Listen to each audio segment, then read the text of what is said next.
Hi everyone, thanks for joining me today as I draw this pumpkin using colored pencils. For this drawing, I'm using Prismacolor, Polychromos, Luminance, and Derwent Drawing and Lightfast pencils. So lots of different brands going into this one. Just having some fun there. Right from the start, you saw me use the cream Prismacolor pencil to block in some of those lightest little splotchy areas. And now I'm just working on the strips of gold that run across each section of the pumpkin. And basically what I did here is I just used several different colors and I went color by color, and I just created these little scratchy marks up and down in the direction that I wanted those gold swatches to go. And the first pencil you see me using here is the Prismacolor Yellow Ochre.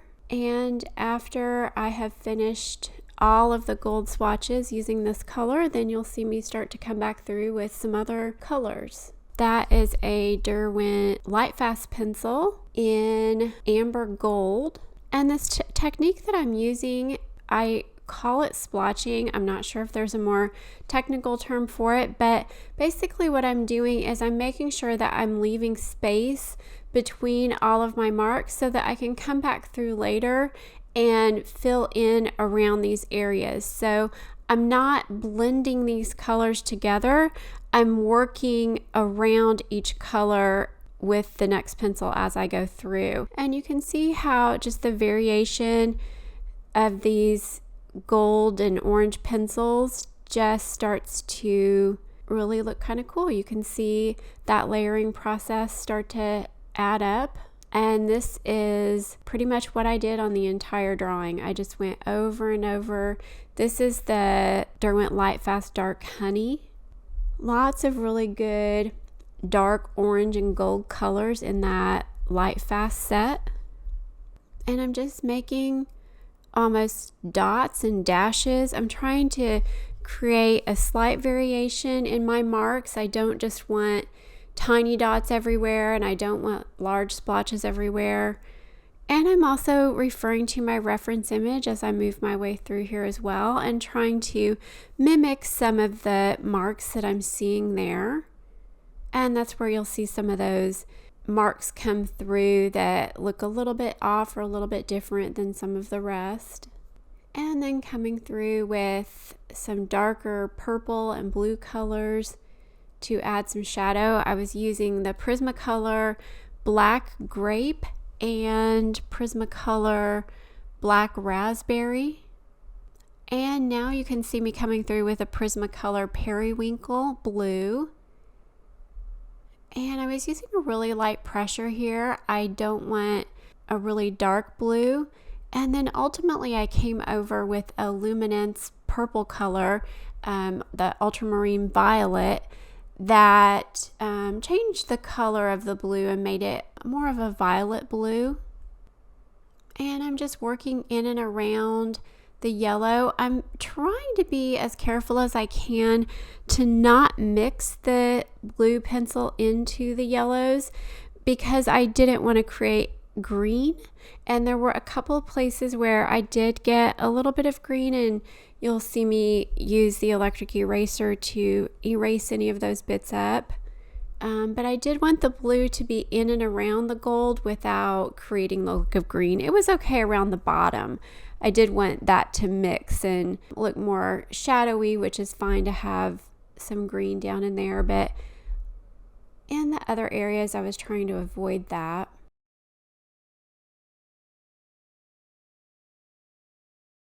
Here is something called a blender pen, a colored pencil blender pen. This is my first time using this, at least for a tutorial.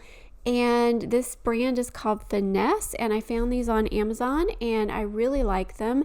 If you've watched any of my other videos, you'll know that I often will blend with Gamsol odorless mineral spirits, which is a solvent, and I just like that to dissolve the pigment on my drawings. And this Finesse blender pen worked very similarly to using the solvent. So For anyone who doesn't want to use the solvent, if you're worried about the toxicity and that sort of thing, this blender pen might be a good alternative.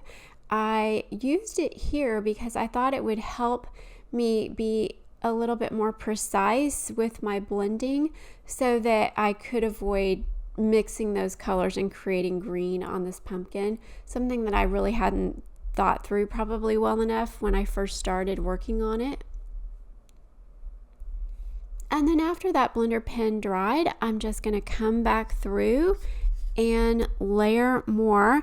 I realized that I wanted to darken up these strips of gold a little bit and just make them a little darker, a little bit golder.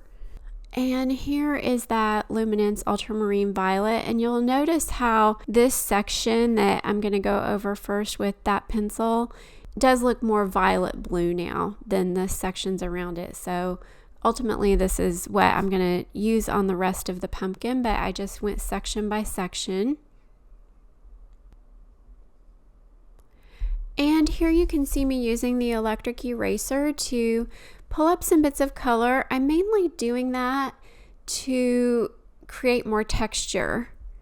So I didn't want a solid blue background to the pumpkin. I just wanted there to be a lot of texture across this entire pumpkin, and I used a lot of different techniques to try to create that look with the splotching, with the electric eraser, and then later you'll see me use the Posca Paint pen to add some little bright white bits, which created even more texture.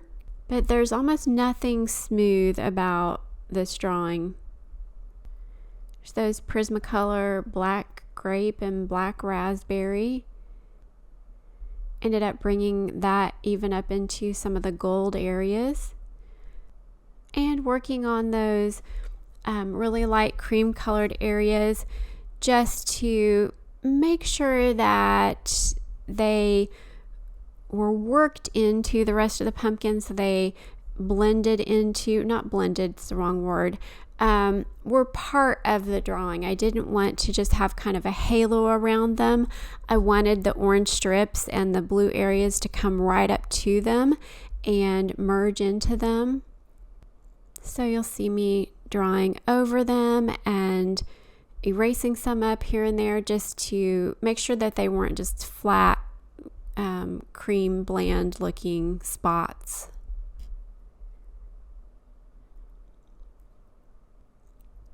And moving on to this next section, I'm just going to follow that same process, working back and forth with all of these same different colors. I went back and forth with the Luminance, Amber Gold, Apricot, Dark Honey, and then also those darker Prismacolor pencils, especially that Black Raspberry. And working on something like this is fairly relaxing. You just have to take your time, but there's nothing difficult about what I'm doing here, especially once you get this process down. I always recommend practicing on a separate sheet of paper before you go in on your drawing, just to see what it's going to ultimately look like as you layer different colors together and work with different techniques.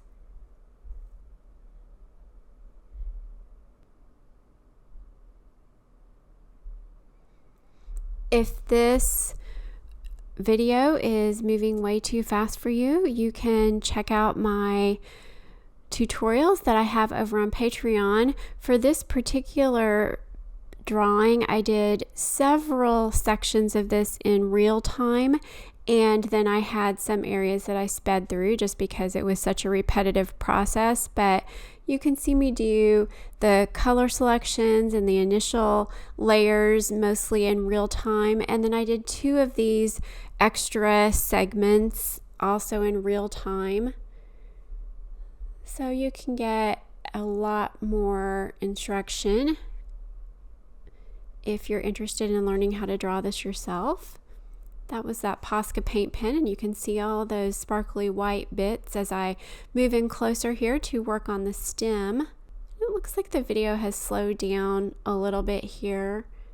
I used mostly the same colors in the stem that I had used on the rest of the pumpkin, but right here at the base, that is Prismacolor Dark Umber and a little bit of Red Violet, but I don't think I liked that too much. I was trying to find just the right sort of reddish brown color, and ultimately I ended up liking the Polychromos Caput Mortem.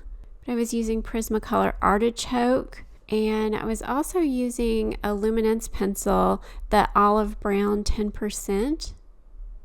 And there's Prismacolor Cream, that same color that I used on the lighter splotchy areas on the pumpkin. There's Artichoke. Normally on an area like this, I would blend everything out with solvent, but in this case, I decided not to. It was just all these colors were blending together really nice and smoothly, so I didn't feel like I needed to. That's that olive brown 10%. Doesn't look brown at all.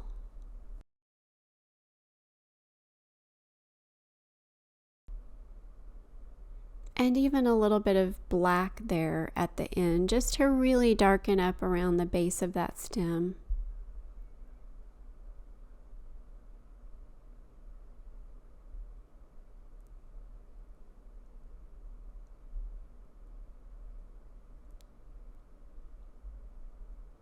And you just have to continue layering until you're happy with it.